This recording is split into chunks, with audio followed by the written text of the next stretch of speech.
আজকে আমার আলোচনার বিষয় পুরুষের শুক্রাণু বৃদ্ধির ন্যাচারাল কিছু খাবার। দেশের এবং প্রবাসের ভাই বোনদের প্রতি সালাম। আসসালামু আলাইকুম। আমি প্রভাষক ডাক্তার রিক্তা পারভিন, হোমিওপ্যাথি এবং আয়ুর্বেদিক চিকিৎসক। বাংলাদেশের অধিকাংশ দম্পতি বন্ধ্যাত্ব সমস্যায় ভুগছেন। তো এই বন্ধ্যাত্ব সমস্যার জন্য পূর্বে মহিলাদের দায়ী করা হতো বেশি। সবারই একটা ধারণা ছিল যে মহিলাদের জন্য বাচ্চা হয় না, এবং এমন একটা প্রচলন ছিল যখন চিকিৎসায় আসতো তখন বলতো যে তার ওয়াইফ বাচ্চা দিতে পারছে না।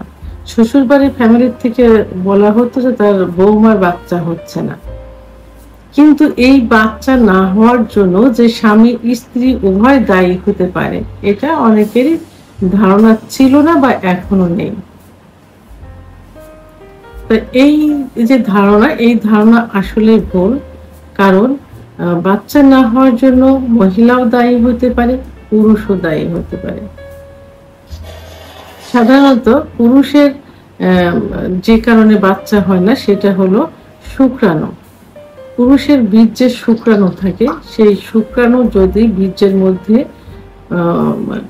পরিমিত পরিমাণ না থাকে অথবা যদি 0% থাকে তাহলে বাচ্চা হবে না। এই শুক্রাণুটা কি? শুক্রাণু হলো পুংজনন কোষ, যা সন্তান উৎপাদনের জন্য দায়ী। অর্থাৎ পুরুষের বীর্যের ভিতরে কিছু উপাদান থাকে, তার মধ্যে মেন হলো শুক্রাণু, পটাশিয়াম, ক্যালসিয়াম, জিঙ্ক ইত্যাদি। তো এই যে শুক্রাণু, এই শুক্রাণুটাই হলো এই যে শুক্রাণু, এই শুক্রাণু থেকেই পুরুষের বাচ্চা উৎপন্ন হয়। অর্থাৎ পুরুষের শুক্রাণু এবং মহিলাদের ডিম্বাণু এক হয়ে নিষিক্তকরণের মাধ্যমে সন্তান উৎপন্ন হয়। তা অনেক পুরুষের বীর্য পরীক্ষা করলে দেখা যায় যে বীর্যে শুক্রাণুর সংখ্যা 0%, অথবা কারোর দেখা যায় যে শুক্রাণু যে পরিমাণ থাকার দরকার তার থেকে কম। তো এখন এই যে শুক্রাণু যদি কম থাকে তাহলে পুরুষকে পুরুষ বন্ধ্যাত্বে পরিণত হয়। তো এই বন্ধ্যাত্ব দূরীকরণের জন্য আমরা বিভিন্ন চিকিৎসা নিয়ে থাকি, বিভিন্ন ওষুধ খেয়ে থাকি। তো কোনোভাবে দেখা যায় যে বন্ধ্যাত্ব সমস্যার সমাধান হতে চায় না। তো সেক্ষেত্রে একমাত্র হোমিওপ্যাথি চিকিৎসার মাধ্যমে কিন্তু এই বন্ধ্যাত্ব দূরীকরণ সম্ভব। কিভাবে? হোমিওপ্যাথি চিকিৎসার মাধ্যমে শুক্রাণু যদি 0%ও থাকে সেটার থেকে উত্তোলন করা সম্ভব, এবং যদি পরিমাণে কম থাকে সেটার থেকে বৃদ্ধি করা সম্ভব। এর পাশাপাশি কিছু খাবার আছে যে খাবার খেলে যাদের শুক্রাণুর সংখ্যা কম তাদের দ্রুত বৃদ্ধি পেয়ে যাবে, এবং যাদের শুক্রাণু 0%, হোমিওপ্যাথি চিকিৎসার পাশাপাশি এই খাবারগুলো, ন্যাচারাল খাবারগুলো খেলে শুক্রাণু বৃদ্ধি পেয়ে যাবে। এটা দেখা যায় 1 থেকে 3 মাসের মধ্যে অনেকটা কাভার হওয়া সম্ভব। তো সেক্ষেত্রে আমি কিছু ন্যাচারাল খাবার বলবো। এই খাবারগুলো যদি খাবার তালিকায় নিয়মিত রাখা যায় এবং সকাল রাত্রে খাওয়া যায় তাহলে এটা খুব ভালো কাজ করে থাকে। এদের মধ্যে একটা হলো ওরাল নাট। ওরাল নাট, এটাতে ওমেগা 3 ফ্যাটি অ্যাসিড পর্যাপ্ত পরিমাণ থাকে, শুক্রাণু বৃদ্ধি করে থাকে। বেদেনা বা আনার, আনারটা হলো যেটা যে ফলটা বেদেনা, ডালিম, যেটাকে ডালিম বলে গ্রামীণ ভাষায়, যেটা এর ভিতর কি থাকে? অ্যান্টি অক্সিডেন্ট থাকে। এটাও শুক্রাণু বৃদ্ধি করতে সহায়তা করে থাকে, পর্যাপ্ত পরিমাণ শুক্রাণু বৃদ্ধি করে। ব্ল্যাক চকলেট, এর মধ্যে অ্যামাইনো অ্যাসিড L-আর্জিন থাকে। তো ব্ল্যাক চকলেট হলো যে কিছু চকলেট কফি কালারের থাকে, স্কোয়ার আকৃতির কয়েকটা সারি সারি থাকে, এবং এটা স্কোয়ারের মতো। তা প্রতিদিন যদি সকালে এবং রাত্রে এক একটা স্কোয়ার খাওয়া যায়। যাদের ডায়াবেটিস থাকে তাদের জন্য একটা স্কোয়ার খাইলে যথেষ্ট। তো এটাতে কিন্তু শুক্রাণু বৃদ্ধি পাবে। কুমড়া বীজ, শিম বীজ অ্যান্টি অক্সিডেন্ট থাকে।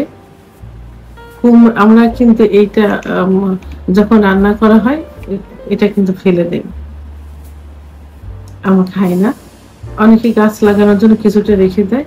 তো এটাতে পর্যাপ্ত পরিমাণ অ্যান্টি অক্সিডেন্ট থাকে। এটা যৌন শক্তি বৃদ্ধি করতে সহায়তা করে, পুরুষের যে হরমোন টেস্টোস্টেরন হরমোন বৃদ্ধি করতে সহায়তা করে, শুক্রাণু বৃদ্ধি করতে সহায়তা করে।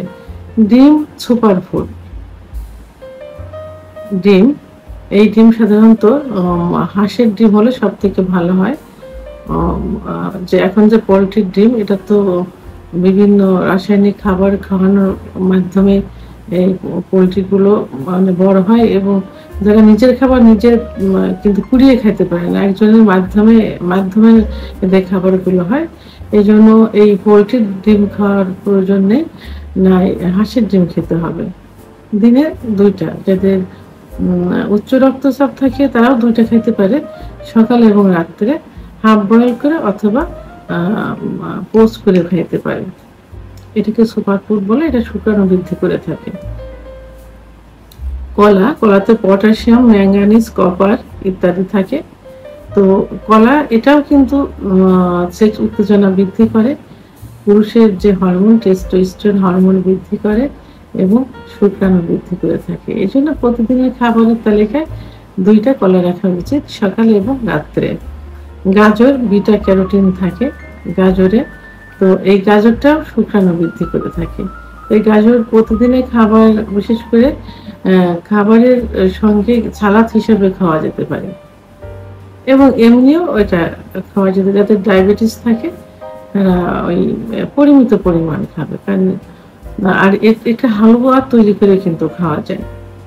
সব থেকে ভালো হয় যে ন্যাচারাল ভাবে কাঁচাটা খেলে। এর যে এই খোসাটা থাকে, খোসাটা ছিলে না পেলে একটু আশ্রয় নিলে হয়। অনেক সময় খোসা সহ খেলে কিন্তু সব থেকে ভালো কাজ করে থাকে। আরেকটা হলো মসুরের ডাল। মসুরের ডালে কিন্তু ফলিক অ্যাসিড থাকে, রক্ত শূন্যতা দূর করবে এবং শুক্রাণু বৃদ্ধি করে। আরো অনেক কাজ আছে। যাদের মহিলাদের বন্ধ্যাত্ব রোগের জন্য কিন্তু ফলিক অ্যাসিডটা প্রথম মাস থেকে, চিকিৎসা শুরু থেকেই দেওয়া হয়। তো পুরুষদের জন্য সে একইভাবে। এই জন্য মসুরির ডালটা খেতে হবে সকালে এবং রাত্রে 1 কাপ করে খেলে যথেষ্ট।